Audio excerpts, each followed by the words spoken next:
Hello everybody. So after my somewhat emotional video from yesterday, Olá a where I was todos. reporting on what was Após meu happening vídeo um tanto emocional de ontem, firing missiles onde eu estava at relatando Israel o que and estava how I was acontecendo very com o Irã, scared about disparando this, mísseis contra actually happening Israel, of this e wider como eu estava muito geopolitical assustado com a war possibilidade and de isso actually big global desencadear war, uma I'd guerra like mais first ampla no today Oriente to Médio reflect with a little bit more e a próxima distance Grande Guerra do about Golfo, what we have learned in gostaria de recent usar months, hoje para refletir com um what pouco the mais de strike distância was, sobre o que and how it is aprendemos now nesse being meio tempo, o que portrayed foi o in the ataque different e como ele está media sendo spheres, retratado because em at the diferentes moment we're esferas da now about mídia. 1.5 days away No from momento, estamos a cerca de um dia e meio desses foguetes e mísseis voando sobre e em direção a Israel. É um tanto interessante ver o que está sendo relatado por diferentes veículos. By the different outlets. So first of all, it seems to be Então, em primeiro lugar, parece não estar claro até agora quão grande é o dano que esses mísseis realmente causaram e quão intencionalmente calibrado isso foi. Existem pelo menos duas narrativas por aí. Uma é que este foi mais um desses ataques intencionais não letais do Irã. E para mim, isso parece muito plausível.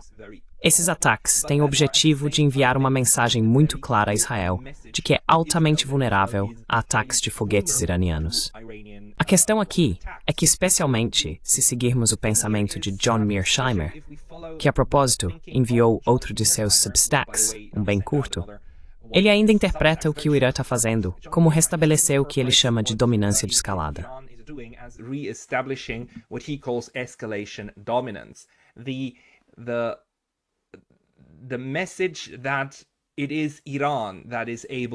A mensagem é que é o Irã que é capaz de escalar para o próximo nível, e não é realmente Israel que tem esse potencial. Ele usa o Tehran Times, e o que o Tehran Times está dizendo, como prova de que essa é a estratégia real.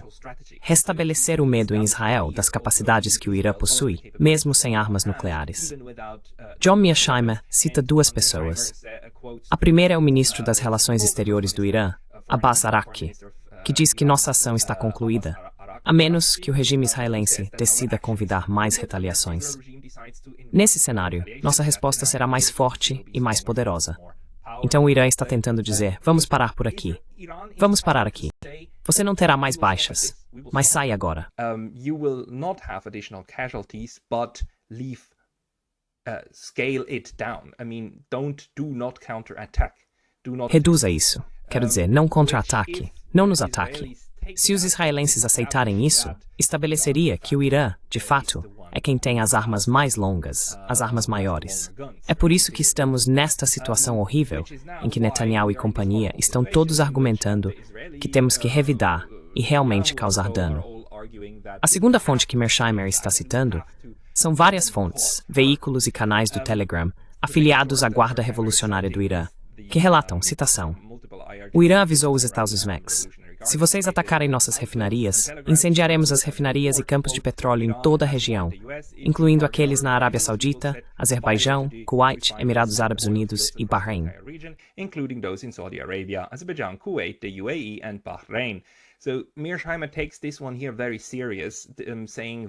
Então, Mearsheimer leva isso muito a sério, dizendo que talvez não sejam os ativos diretos dos Estados Unidos que estão ameaçados, mas que o Irã está claro demonstrando que pode atingir qualquer coisa no Oriente Médio em que os Estados tenham envolvimento e poderia explodir refinarias de petróleo.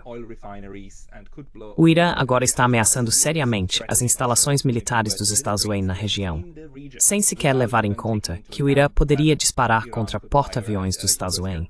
Mas isso seria uma escalada muito mais alta, certo? A estratégia parece ser, do lado iraniano, ameaçar danos muito sérios aos interesses diretos dos Estados Unidos e especialmente ao mercado global de petróleo, se houver uma grande retaliação.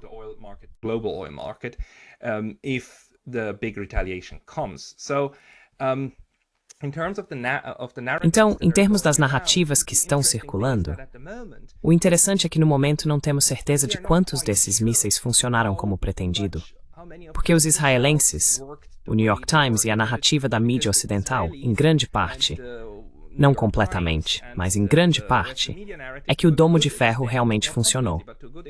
Meu vídeo de ontem, a miniatura é como domo de ferro inútil. Mas essa foi minha impressão, depois de ver todos esses foguetes realmente atingindo o solo. E eu acho que eles atingiram o solo. Não acho que esses vídeos sejam falsos.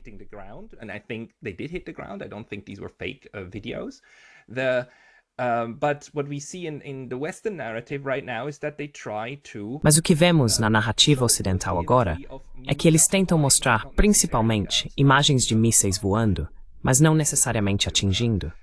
Esta é uma entrevista interessante na Sky News com um professor israelense que fala sobre isso. Se você observar as imagens que a Sky News e alguns outros meios estão usando, geralmente vê esses mísseis voando e também vê os vídeos em que eles são interceptados e claramente explodem no céu. Acho que há algumas outras filmagens em algum lugar aqui. Sim, aqui você pode ver imagens deles sendo interceptados, bem aqui. Footage of them being intercepted right over here, and that's of course just a subtext, right? E isso é claro apenas um subtexto, certo? Mas o subtexto parece que as pessoas querem indicar. Não, isso não funcionou. E na verdade, a narrativa oficial do New York Times, onde eu encontro, porque temos contra-exemplos, é que os esforços do Irã para atingir a expansão urbana ao redor de Tel Aviv cruzaram um limite que Teherã nunca havia ultrapassado antes, mesmo durante seus ataques com mísseis em abril, que tinham como alvo bases aéreas, mas não áreas civis. Sim, críticos de Israel frequentemente veem o país como o principal instigador de agitação no Oriente Médio, mas a maioria dos israelenses se vê como vítimas de ataques constantes dos proxies do Irã. Constant attacks from Iran's proxies. The New York Times tries to kind of explain why this is an O New York Times tenta explicar por que isso é um ato sem precedentes por Teherã e absolutamente inaceitável, enquanto ao mesmo tempo eles precisam de alguma forma resolver a questão de que Israel na verdade não matou ninguém, exceto por um homem palestino que aparentemente morreu na Cisjordânia, o que é extremamente triste e irônico. Ele foi atingido por destroços de um desses foguetes, sendo interceptados, mas os alvos reais que o Irã atingiu foram atacados à noite, no meio da noite, quando até mesmo os locais militares estavam vazios, aparentemente. A precisão com que esses mísseis foram disparados também foi aparentemente muito boa, porque os que não foram interceptados, os que realmente atingiram seus alvos, caíram fora dos centros das cidades, mesmo para os lugares que estavam muito próximos da infraestrutura civil.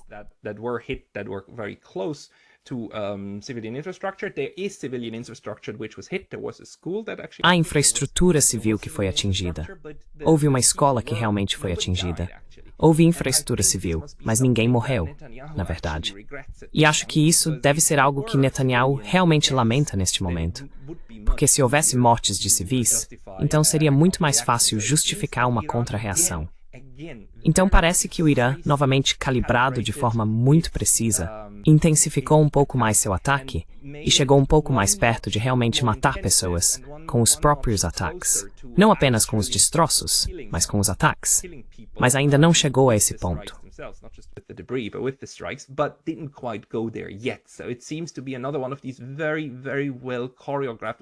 Parece ser mais um desses ataques muito bem planejados, com o propósito de enviar uma mensagem muito clara. Este não foi um tipo de ataque e estamos começando uma guerra total contra Israel. Esta foi uma mensagem. E a mensagem, eu acho, está sendo realmente entendida pelo Ocidente, porque não há uma pressa imediata dos Estados Unidos em lançar o máximo de mísseis no Irã que puderem. Neste momento, é hora de deliberação. Então, novamente, esta é a situação de retaliação que está acontecendo no momento. Israel devolveu a bola para a quadra dos americanos e dos israelenses, mas eles não começaram uma guerra total com este ataque. But they did not start an all-out war with this attack, and that's not what it was meant to be. E isso não era o que deveria ser. A propósito, foi esse professor, Mohammad Said Mohammad Marandi, que recentemente esteve no Duran e conversou com Glenn Giesen e Alex Mercouris. Posso procurar se você quiser. Ele é meio acadêmico, meio integrado aos círculos de política externa e de tomada de decisões nucleares dos iranianos.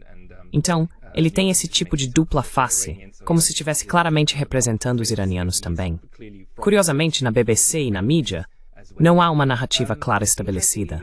Isso é certo. In the BBC and in the media, like there is no clear narrative established, that's for sure. So this is not one of these cases where the Então, whole este não é um daqueles casos em que toda a mídia ocidental recebeu um memorando e está seguindo o discurso habitual.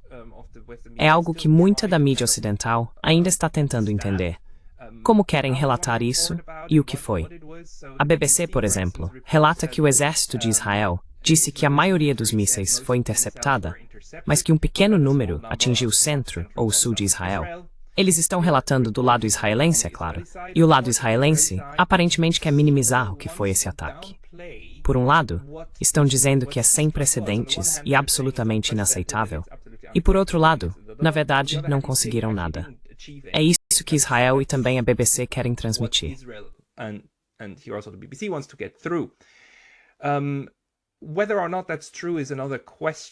Se isso é verdade ou não é outra questão. Quero dizer, está bastante claro que algo foi atingido, algo foi atacado, e que ainda não sabemos. Os israelenses, quando se trata da sede do Mossad, não estão dispostos a nos mostrar fotos ou fornecer provas de que a sede está totalmente bem ou totalmente destruída. Há esse tipo estranho de insegurança na mídia no momento sobre o que foi realmente danificado e o que não foi. Isso, para mim, indica que provavelmente mais coisas foram seriamente danificadas do que os israelenses gostariam de admitir, porque o que eles querem projetar agora é força do lado deles e fraqueza do lado inimigo. É assim que você mobiliza populações inteiras para garantir que estejam dispostas a ir à guerra.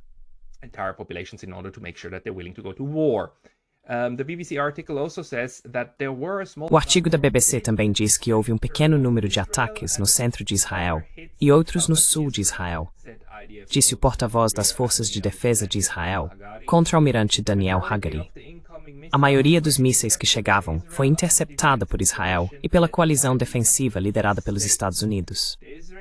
O exército israelense confirmou na quarta-feira que algumas de suas bases aéreas foram atingidas durante o ataque, mas afirmou que nenhuma arma, aeronave ou infraestrutura crítica foi danificada e que as capacidades operacionais da Força Aérea não foram afetadas.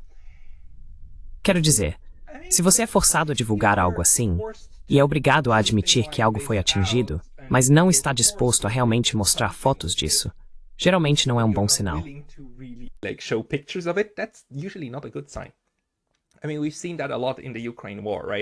Quero dizer, vimos muito disso na guerra da Ucrânia, certo?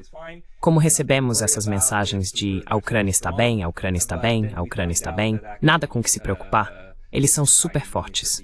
Mas então descobrimos que, na verdade, unidades inteiras estão sendo dizimadas e que a força do exército ucraniano não é nada como estava sendo relatado.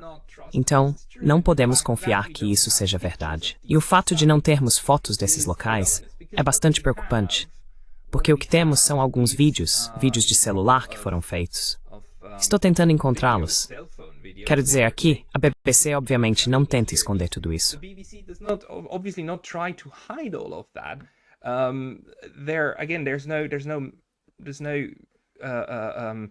Novamente, não há uma narrativa unificada no momento. Esta é a BBC nos mostrando imagens deste ataque. Isso é o que já vimos antes, certo? Vemos como alguns desses mísseis estão obviamente sendo abatidos e já estão fora de operação. Então, ao mesmo tempo, também vemos que outros claramente impactam no solo. A outra coisa estranha agora é que a única coisa que consegui discernir até agora é que se você lê a BBC, CNN e outros, quando falam sobre impacto, usam a palavra aterrissar. Os mísseis aterrissaram em Israel. Eles não dizem que os mísseis explodiram. The missiles landed in Israel. They don't say missiles exploded, they don't say missiles hit targets, they say missiles landed. Eles não dizem que mísseis atingiram alvos.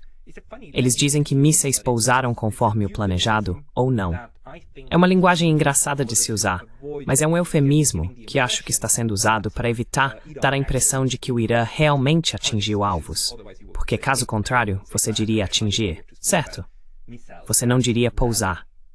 Acho estranho falar sobre mísseis como pousando em seus alvos, o que pode indicar que o Irã conseguiu causar mais danos do que os israelenses gostariam que fosse verdade.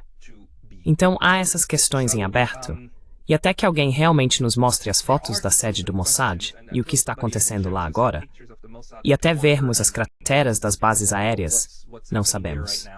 And until we see the craters from the air bases, we don't know. But one more thing then here to add is the fact. Mas uma coisa a mais a acrescentar aqui é o fato de que as crateras e as imagens que recebemos, que vemos, parecem indicar que ou muitos desses mísseis foram realmente abatidos, ou os que passaram não tinham realmente a intenção de causar dano, porque algumas dessas crateras são bem pequenas. O que faria total sentido para mim. Quero dizer, os iranianos não pretendiam matar com essas coisas. Eles queriam enviar a mensagem clara. Poderíamos matar e poderíamos destruir muita infraestrutura se quiséssemos. Desta vez, estamos escolhendo não fazer isso. Portanto, mesmo os mísseis que temos, não vamos dar a eles ogivas explosivas grandes, certo? Não vamos causar grandes explosões no solo. Vamos causar danos, mas não morte e destruição. O que poderíamos fazer, se quiséssemos. Death and destruction, which we could if we chose to do so. This is also one of the analysis, by the way, in the. Esta é também uma das análises, aliás, no Tehran Times. Achei este artigo bastante interessante de Xavier Villar, no Tehran Times, onde ele analisa o ataque e diz que o IRGC afirmou que aproximadamente 400 mísseis foram disparados contra alvos militares em Tel Aviv, o que contrasta com o número de 180 que agora está circulando nos círculos do New York Times e assim por diante. Então, parece que os iranianos querem dizer que dispararam mais do que estão recebendo crédito. A mídia iraniana, citando fontes próximas à operação, afirmou que mais de 80% dos mísseis na primeira onda atingiram seus alvos pretendidos.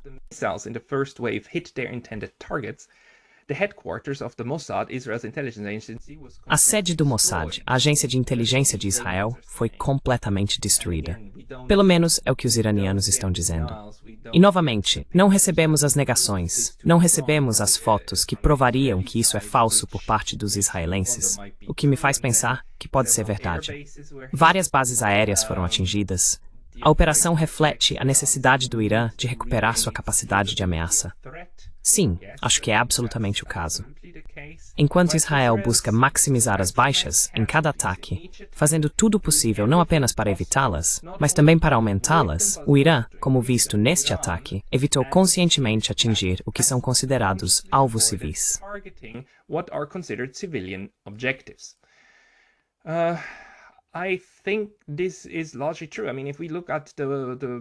Acho que isso é em grande parte verdade.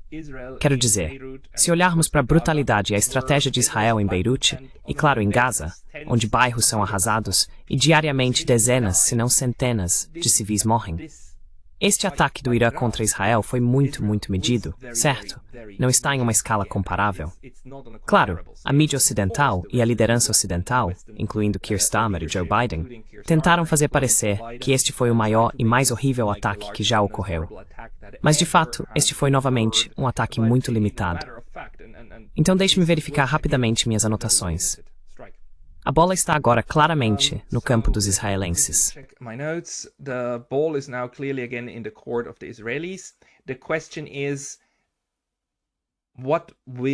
A questão é, eles vão atacar? Eles vão contra-atacar? Eles vão fazer um contra-ataque real? Porque aparentemente da última vez a discussão foi sobre se Israel deveria ou não usar toda a sua capacidade. E então eles escolheram não fazê-lo, ou foram pressionados pelos Estados Unidos a não fazê-lo, e apenas realizaram outro contra-ataque simbólico contra alguma estação de radar iraniana, o que meio que encerrou a escalada ali. Os israelenses estão falando sobre atingir instalações nucleares no Irã. Os americanos aparentemente disseram não a essa ideia até agora, se pudermos acreditar nesses relatos.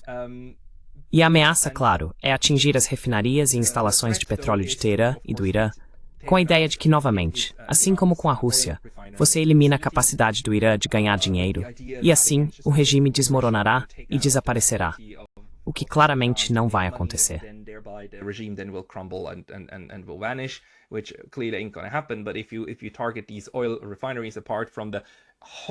Mas se você atacar essas refinarias de petróleo, além do impacto ambiental horrível que isso teria, seria, claro, um grande golpe para o Irã.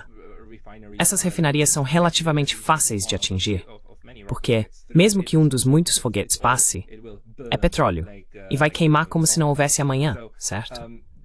Então, os iranianos estão ameaçando contra-atacar as instalações de produção de petróleo dos americanos, mesmo em estados que não estão envolvidos nisso até agora, até mesmo no Kuwait, e assim por diante.